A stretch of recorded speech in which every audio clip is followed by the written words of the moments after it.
오늘 우리에게 주신 하나님의 말씀은 요한계시록 15장 1절에서 4절입니다.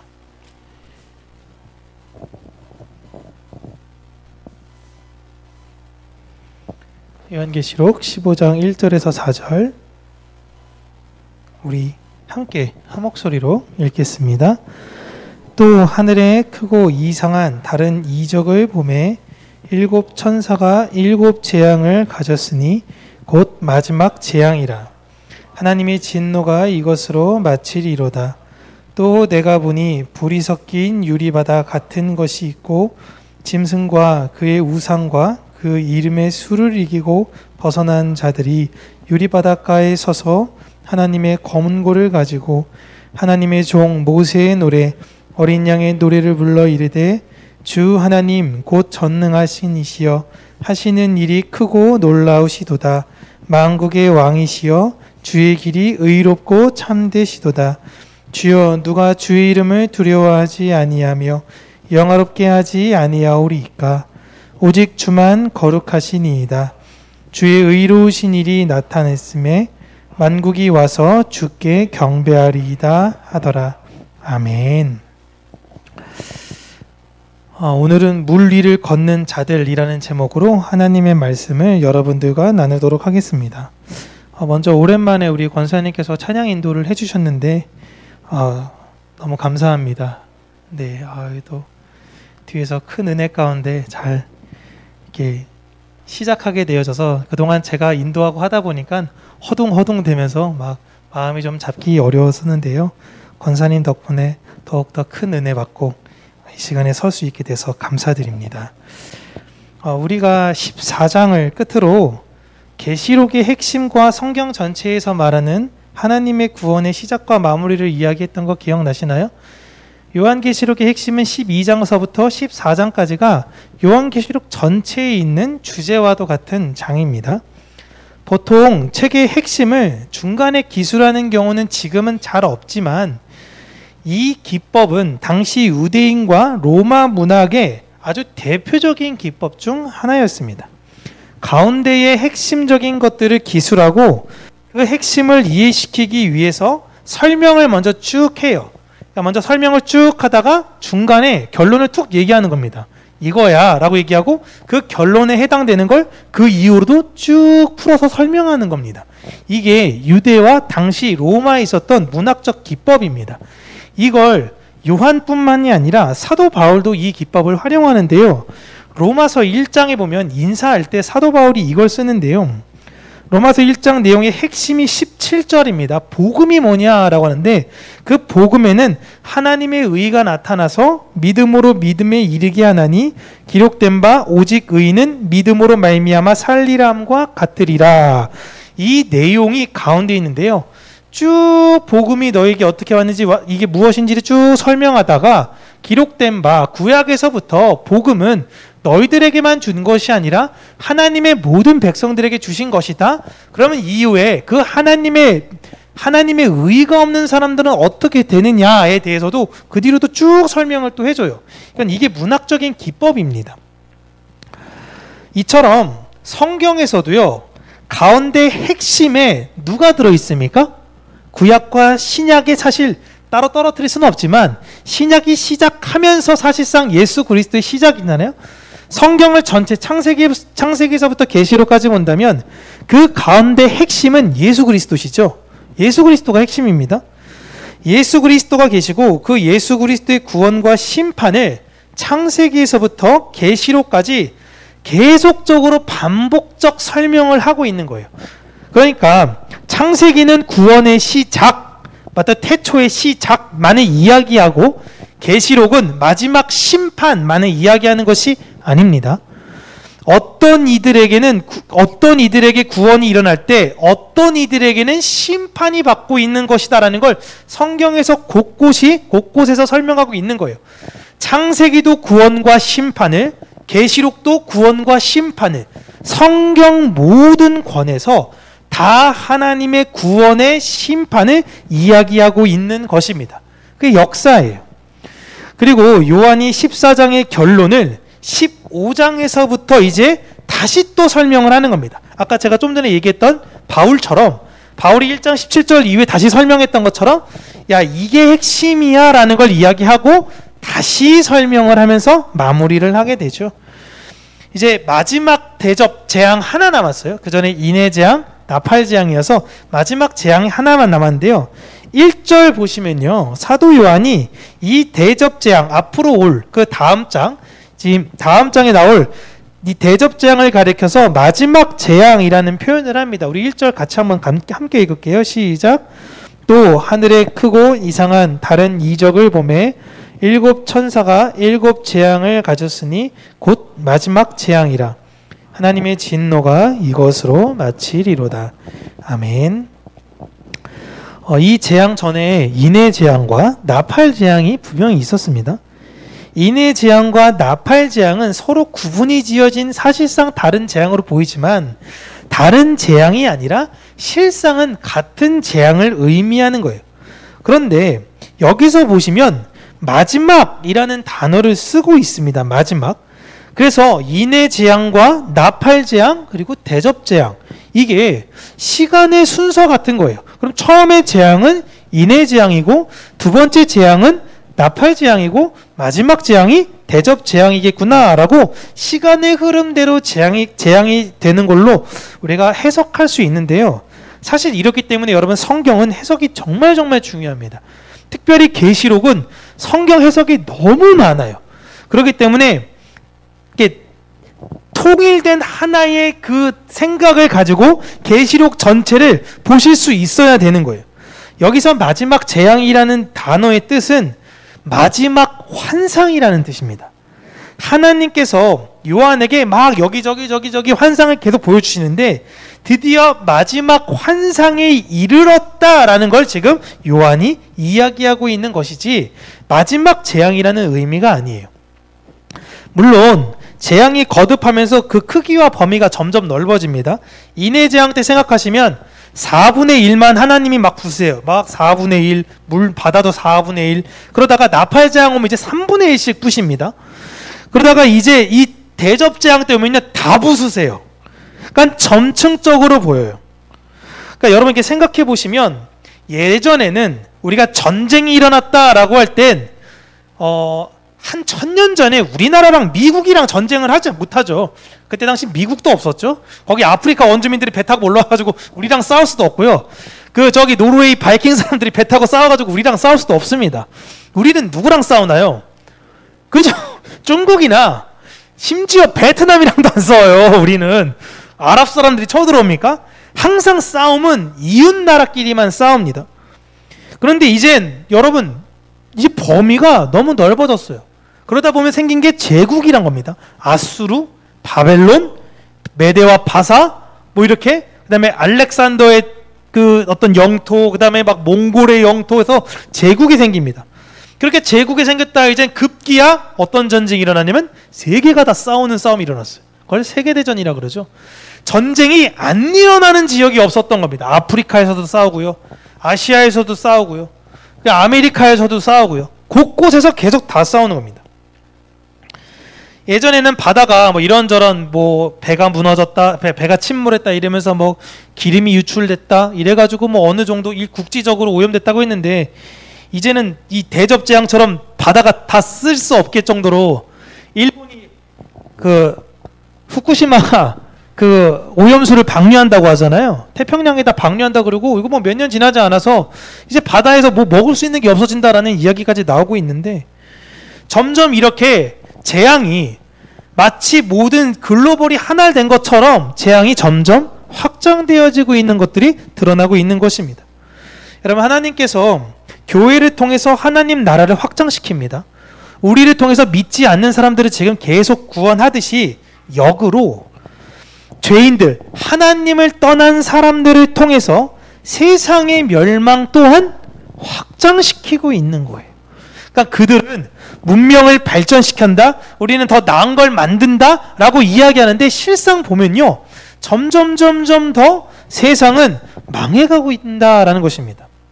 마지막이 가까이 오고 있다는 걸 우리에게 하나님께서 지금 보여주고 계시는 거예요. 계속적으로 믿는 자들에겐 이걸 사인으로 보여주십니다.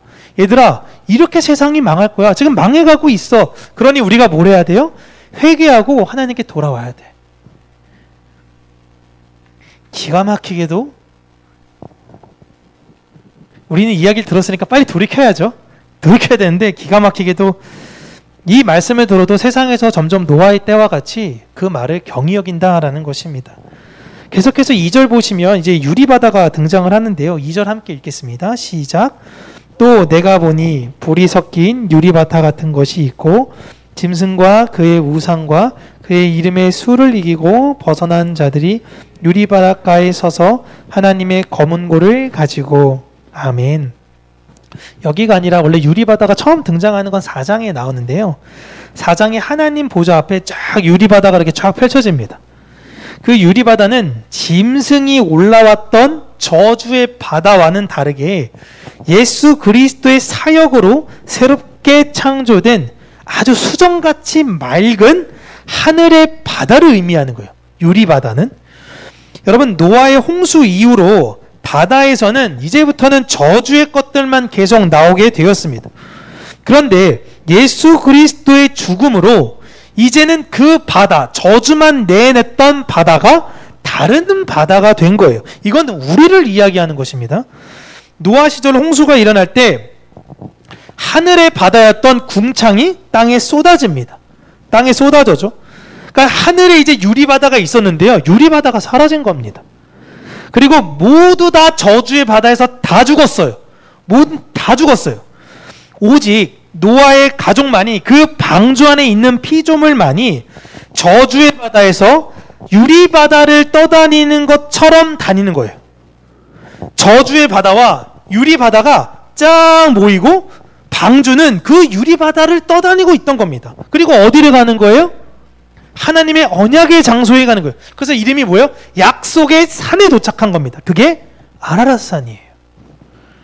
그래서 하나님께서는 노아에게 절대 배를 만들라고 하지 않았습니다. 배는 어떻게 해요? 내가 키를 잡고 조정하죠. 닻을 올리거나 돛이죠. 돛을 올리고 닻을 내리는 거죠. 돛을 올려가지고 내가 풍향에 따라서 이 배를 좌지우지하지 못하게 해줬습니다. 방주는 그냥 상자예요. 상자에 들어가고 그냥 상자가 알아서 떠댕기는 겁니다. 그게 그렇게 떠댕기다가 결국엔 언약의 땅에 도착하게끔 하신 거예요. 하나님께서 너희를 그곳에 인도하시겠다라는 상징인 것입니다. 그렇게 지금 우리 교회가 이 세상에서 유리바다 같은 곳에 떠다니고 어디로 가고 있냐면 교회가 함께 하늘나라로 가고 있는 것입니다. 그런데 오늘 본문에서 그 바다가 불이 섞인 유리바다 같은 것이라고 묘사가 되고 있어요. 유리바다면 유리바다지 불이 섞여 있다라고 합니다. 이것은 구원, 우리를 재창조와 그 다음에 우리를 재창조하시고 우리가 이 세상을 살아가는데 무엇이 우리 인생 가운데 섞여 있냐라는 걸 보여주시냐면 불이 섞여 있다라는 것입니다. 그런데 놀라운 게 그 속에서 하나님의 백성들의 모습을 보세요. 백성들이 어떻죠? 2절부터 쭉 나오는 게 어떤 모습입니까? 이 사람들이 좌절하거나 실망하는 것이 아닙니다. 불이 섞인 유리바다를 걸어가고 있는데 하나님을 찬양하고 있는 거예요. 이게 교회의 모습이다라는 것입니다. 그러니까 교회는 이 세상에서 유리바다를 통해 지금 하나님께로 가고 있지만 그 과정이 불과 같이 힘들어요. 그럼에도 불구하고 그들은 하나님을 배신하지 않고 오히려 찬양한다라는 걸 요한이 본 거예요. 너무 감격적이지 않습니까? 저에게도 이런 환상이 보이면 우리 교회 성도님들이 어떤 고난과 환난을 겪는 걸 보이는데 그분들이 끝까지 포기하지 않고 하나님을 찬양하고 있는 거예요. 얼마나 감격적이에요. 여러분 환상 가운데 제가 만약에 있다고 생각해보세요. 그런 일 없겠지만 공산당이 갑자기 내려와가지고 아이고 이제 북한에 힘도 없어서 못 오겠지만 와가지고 이 교회 대표가 누구요? 해가지고 일단 제가 대표니까 나가서 어쨌든 맞아야 될 거 아니에요? 맞고 그런데도 끝까지 예수님 이름을 포기하지 않았을 때 여러분은 그걸 보면서 마음에 큰 위로를 얻지 않겠습니까? 아니신가요? 진짜 엄청 감격일 것 같아요. 지금 요한이 그거 보고 있는 겁니다. 그래서 그 하나님의 백성들을 짐승과 그 짐승의 우상과 그 짐승의 이름의 수를 이기고 벗어난 자들이라고 이번에는 표현하는 거예요. 다 똑같은 말이에요. 14만 4천 명 이긴 자, 이들이 다 교회를 이야기하는 것입니다. 여기서 짐승의 우상 그 이름의 수는 여러분 기억나시죠? 용이 먼저 나왔죠. 용을 숭배하는 이제 바다에서 올라오는 그 짐승, 그 다음에 그 바다에 올라오는 짐승과 용을 우러러보는 추앙하는 땅에서 올라오는 짐승. 그 짐승의 수가 몇이에요? 그죠. 666. 안식이 없는 사람들. 이것을 말하고 있는 것입니다. 계속해서 3, 4절 보시면 그들이 부르는 찬양이 나오고 있거든요. 우리 함께 읽을게요. 시작. 하나님의 종 모세의 노래, 어린 양의 노래를 불러 이르되 주 하나님 곧 전능하신 이시여 하시는 일이 크고 놀라우시도다. 만국의 왕이시여 주의 길이 의롭고 참되시도다. 주여 누가 주의 이름을 두려워하지 아니하며 영화롭게 하지 아니하오리이까. 오직 주만 거룩하시니이다. 주의 의로우신 일이 나타났음에 만국이 와서 주께 경배하리이다 하더라. 아멘. 3절에 모세의 노래는 출애굽하려는 이스라엘을 추격하는 애굽의 군대가 홍해에 모두 다 수장이 됩니다. 그 수장이 되는 걸 보고 하나님께 기쁨을, 그 찬양을 부르는 노래를 말하고 있는 거예요. 여러분 얼마나 감격적이지 않습니까? 저기는 말 타고 칼 들고 나를 죽이려고 창과 칼과 활을 들고 쫓아오고 있는데 우리는 무기가 없어요. 무기가 없어서 그냥 도망치는 것밖에 못하는데 결국엔 누가 이기게 하셨냐면 하나님이 이기게 하신 거예요. 그래서 여기서 말하는 모세의 노래는 그 모세의 노래를 이야기하고 있는 것입니다. 근데 그 모세의 노래가 어린 양의 노래이기도 하다라고 요한이 이야기하고 있는 거예요. 교회도 자신을 힘들게 하는 세상의 종국의 마지막을 보면서 무너지는 걸 바라보면서 우리를 구원하신 하나님께 찬양의 노래를 부른다라는 것입니다. 이 어린 양의 노래의 내용을 보면요. 3절에 하나님의 백성들이 하나님을 가리켜 전능하신 이시여 그리고 만국의 왕이시여 이렇게 표현을 하며 부릅니다. 하나님이 전능하시다라는 말은 그분이 무엇이든지 그냥 다 할 수 있다라는 뜻이에요. 그리고 그분은 만국의 왕이시라는 말은 지금도 그분이 이 모든 것을 다스리고 계신다, 통치하고 계신다라는 말입니다. 그러니까 이 말이 무엇이냐면 하나님께서 지금 교회를, 우리의 상황을 하나님이 직접 다스리고 통치하고 계신 상황이다라는 것입니다. 그렇다면 때로는 내 상황과 내 형편이 하나님의 통치라면 이러면 안 되는 거 아니냐라는 사람이 있을 수도 있어요. 그런데 그것이 아니라 내 이런 고난과 아픔에서도 결국 이 과정이 선을 만들어내시기 위한 하나님의 전능하심으로 그 하나님의 전능하심이 내 삶 속에 이루어지고 있다라는 것을 믿음으로 찬양하며 기뻐하고 감사하는 그들이 교회다라는 것입니다. 그들이 하나님을 찬양한다라는 거예요. 교회는 이 세상에서 하나님의 형상으로 지어지기 위해 필수적으로 고난을 받을 수밖에 없습니다. 안 받았으면 좋겠어요. 우리 교회 성도님들도 하나님의 은혜와 사랑 안에서 믿음으로 잘 양육되어지고 늘 말씀 안에 강건되어지고 하는 모든 일이 평안 가운데 늘 사랑을 흘려주며 평강교회가 그렇게 무탈하게 하나님 앞에 가가지고 함께 기쁨의 영광을 돌렸으면 좋겠습니다. 제 소망이고 소원이에요. 그런데 말씀에서 말씀하시는 것은 반드시 그 고난이 너희들에게 있을 거야. 왜? 너희들은 더 중요한 게 너희들이 이 땅에서 잘 먹고 잘 사는 것이 아니라 하나님의 형상으로 변화되면서 가는 게 더 중요하거든. 그래서 하나님이 우리들 인생 가운데 고난으로 개입하시겠다라는 것입니다. 여러분 이건 저보다 여러분들께서 인생에서 많은 경험으로 이미 알고 계신 거 아닙니까? 그 과정이 있어야 우리가 성숙으로 나아가는 것입니다.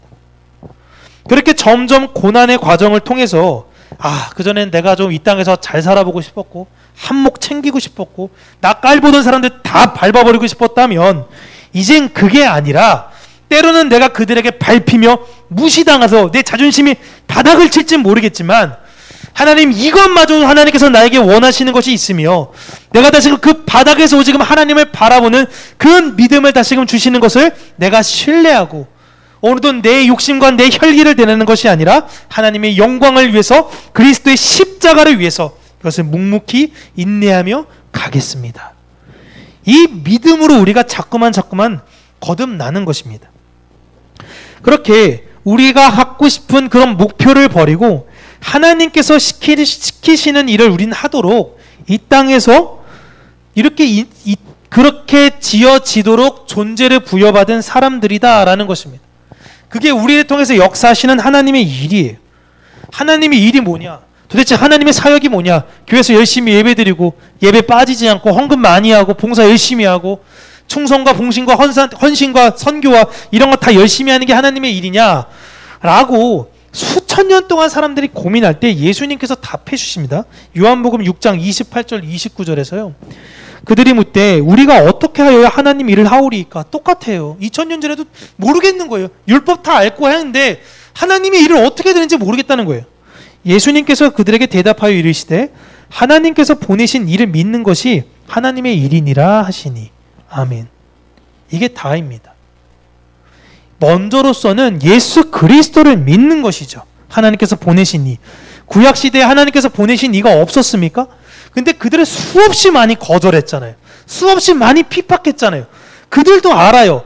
우리가 이사야를 어떻게 핍박했는지, 어떻게 예레미야와 에스겔을 핍박했는지 다 알아요.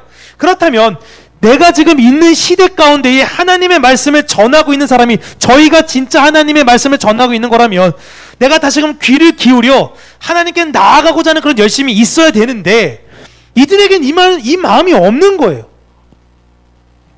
하나님께서 우리에게 시키신, 이 시대에 우리에게 시키신 일은 여러분 단 한 가지입니다. 되게 어려운 게 아니에요. 예수 그리스도를 잘 믿는 거예요. 이게 다예요. 우리 자신이 예수 잘 믿는 사람이 되기 위해서 선교도 하고 봉사도 하고 구제도 하고 그리고 여러 가지 일들을 하는 것입니다. 선교와 봉사와 구제가 우리의 목적이 아니라 예수를 잘 믿는 사람이 되는 것이 우리의 목적인 것입니다.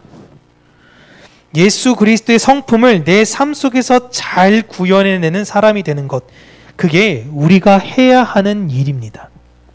제가 우리 창세기 설교할 때 그 설교를 준비하면서 계속 고민하는 게 그분들은 900년 살면서 뭐 하셨을까라는 생각을 되게 많이 해요. 지금처럼 어떤 체계적인 예배가 있었을까? 혹은 매일매일의 어떤 새벽 예배나 매일매일의 묵상. 여러분 성경책도 없잖아요. 그분들은 무엇을 하셨을까? 그 오랜 세월 동안. 그냥 예수님을 믿는 예수님의 그 성품을 하나님께서 우리에게 주셨던 그 언약을 하루하루 성실하게 잘 이행하면서 사셨던 것입니다. 그것밖에 모르겠더라고요. 사도행전 20장 22절에서 24절에 사도 바울의 다짐이 나옵니다. 보라 이제 나는 성령에 매여 예루살렘으로 가는데 거기서 무슨 일을 당하는지 알지 못하노라. 오직 성령이 각 성에서 내게 증언하여 결박과 환난이 나를 기다린다 하시나 내가 달려갈 길과 주 예수께 받은 사명 곧 하나님의 은혜의 복음을 증언하는 일을 마치려 하면은 나의 생명조차 조금도 귀한 것으로 여기지 아니하노라. 아멘. 여기서 사도 바울의 사명에 대해서만 우리가 읽기 쉽죠. 24절에 내가 달려갈 길, 복음을 위해서 목숨을 던지는. 여기서 바울의 사명은요, 저도 그렇게 착각했는데요, 복음을 증언하는 것이 아니라 하나님 명령에 순종하는 것이었습니다. 그래서 성령이 각 성에서 내게 계속 말씀하셨대요. 바울아, 넌 저기로 가야 돼. 근데 너 가면 진짜 힘들 거야. 다른 성 가도 또 전도해요. 바울아, 넌 나중에 저기로 가야 돼. 예루살렘 가야 돼. 가는데 힘들 거야. 굉장히 어려울 거야. 근데 가야 돼. 또 딴 데 가니까 바울아, 넌 여기 가야 돼. 결국엔 바울은 글로 가기로 이미 결정을 된 거예요. 바울이 원했던 거는, 야, 여러분, 전 이런 사람입니다. 전 이렇게 탁월해요. 저는 고난이 있는 것도 알지만 내가 가서 다시 한번 내가 어떤 사람인지 여러분에게 보여줄 거예요. 이렇게 거들먹거리려고 이 말을 하는 것이 아닙니다. 그래서 성령께서 분명히 어려울 거라고 사도 바울을 격려해 주시고 있는 거예요. 그리고 오히려 다른 이들이 바울을 사랑하기 때문에, 여러분 보세요. 다른 사람들도 다 같이 환상을 보면서요, 바울 보러 가지 말라 그럽니다. 고난당한대요. 같이 한 성령께서 말씀하시는 거예요. 바울이 가야 되는데, 바울이 가면 고난당할 환상을 보여주시는 거예요. 얼마나 끔찍합니까? 우리 장로님들이 선교 가신다고 하는데 그 선교지에서 겪은 일들을 저한테 먼저 보여주세요. 그러면 제가 보내야 됩니까? 말아야 됩니까? 조용하고 있다가 그냥 조용하고 있다가 이럴 줄 알았어. 이렇게 해야 되는 게 아니잖아요. 제 마음은 당연히 말려야죠. 그때 장로님들이 뭐라고 고백하셔야 돼요? 아멘. 목사님 말씀에 순종하겠습니다. 이게 아니라 24절에 고백이 나오잖아요. 네, 맞습니다. 성령님이 저에게도 먼저 말씀하셨어요. 여러분에게도 보여줬지만 저에게도 말씀하셨어요. 그게 제 일이랍니다. 저는 순종하겠습니다. 그러니까 사랑하니까 얼마나 슬퍼요. 그게 진짜 뻔히 어떤 일을 겪을지를 봤는데 바울이 왜 힘든 일이 있음에도 불구하고 떠나는 것일까요? 그가 원하는 삶은 내가 핍박 가운데서도 두려워하지 않는 그런 사람으로 기억 남기를 원해서가 아니라 하나님 말씀에 순종하며 예수를 잘 믿는 사람이 되는 것이 바울의 목적이었기 때문에 그렇습니다. 주기철 목사님의 친구분께서 말씀하시죠. 주기철 목사님이 손발톱 다 빠져가고 그 안에 막 찔러가고 가족들 보는 데서 고문당하면서도 끝까지 예수 그리스도를 버리지 않았던 이유는 교회의 모범이 되기 위해서 그러는 것이 아니라 주기철 목사 스스로가 그걸 타협할 수가 없기 때문에 그런 거라는 거예요. 내가 어떤 그냥 이게 안 돼, 일사가고 난 죽으리라 이런 것이 아니라 나를 사랑하는 그분을 나는 버릴 수가 없습니다. 이건 내 신앙이에요 해서 그냥 그렇게 죽음의 길로 걸어갔다라는 거예요.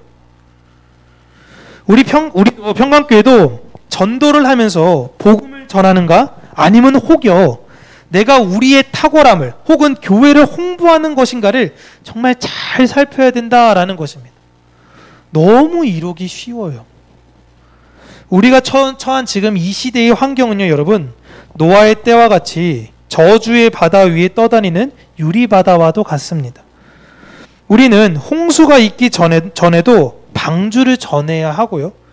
홍수 상황에서는 방주 안에 들어가 있어야만 합니다. 그 방주 안에 있는 노아의 가족들을 생각해 보세요. 깨끗했을까요? 비데가 있을까요? 화장지가 있었나요? 쾌적한 것이 있나요? 먹을 것이 풍요했을까요? 온갖 더러움, 괴로움, 외로움, 두려움. 하나님 나라 가는 그 과정이 여러분 해피하지 않아요. 괴롭다니까요.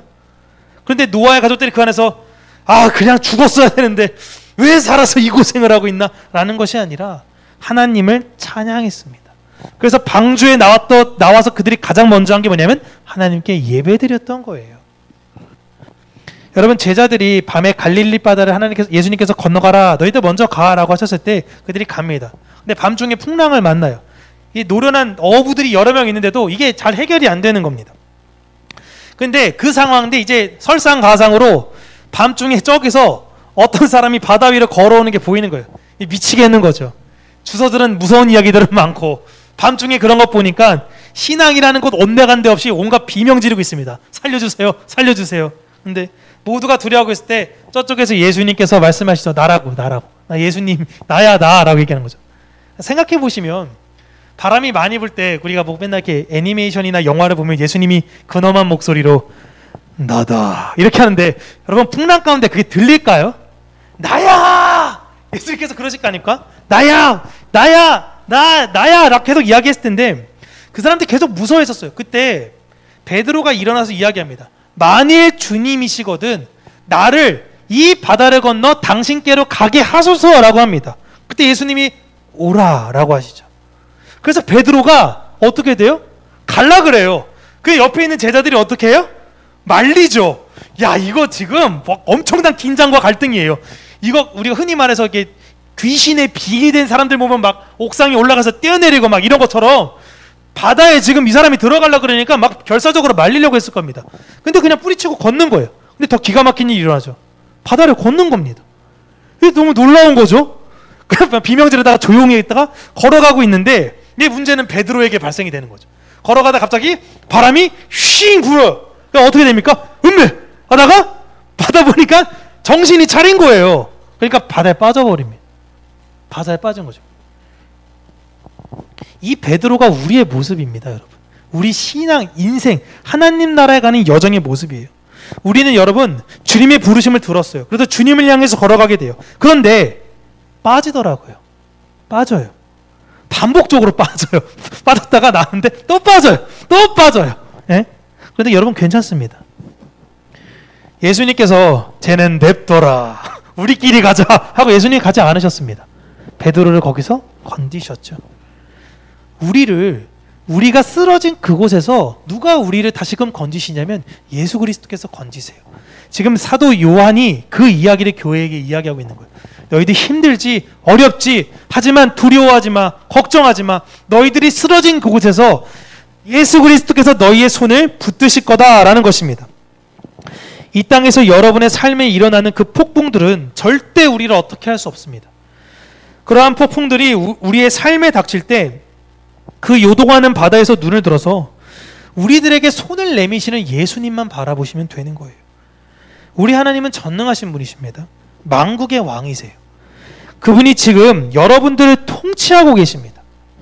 그러니까 내가 지금 가고 있는 건 그분의 계획대로 되어지고 있는 거예요.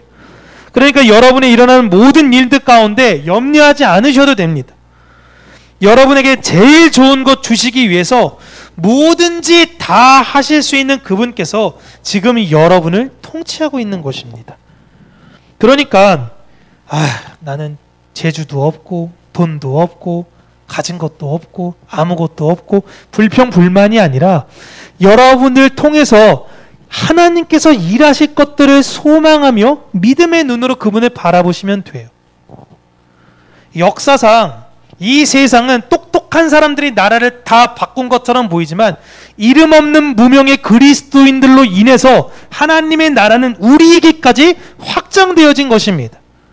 여러분들을 통해서 우리의 이름은 이 세상 가운데 무명으로 불리기 모르겠지만 하나님께서는 분명히 우리의 이름을 부르시고 우리를 기억하시기 때문에 우리를 통해서 일어날 하나님 나라의 확장을 소망하시며 당당히 사시면 됩니다.